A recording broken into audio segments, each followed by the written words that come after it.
In this video, I will be showing you how to close a lead so it no longer appears on the main page.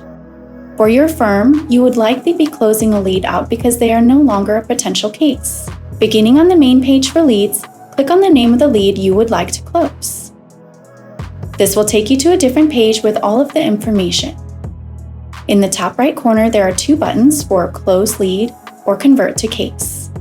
Click the button that says Close Lead, and the window will pop up for you to select the reason why you're closing it.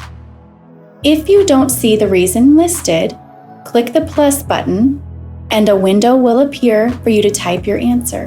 Please note that each time you add in a custom field, this is not a one-time action. By adding in a custom field, you are adding to the list of reasons to choose from each time you're closing a lead and can create duplicates that will potentially skew any reports your firm might run. Before adding a custom field, please ensure the reason you are closing this lead is not already listed.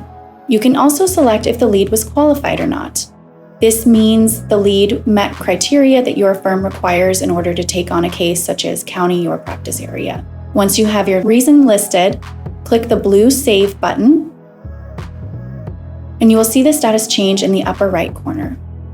If for some reason you ever need to reactivate a user, click the Reopen Lead and confirm your choice by clicking Yes. Going back to the main page, by reactivating, you'll still see that person in the new column. Closing the lead doesn't delete their information in the event you need to do a conflict check in the future, or if they call back and want to hire. You can still pull their information by using the search bar.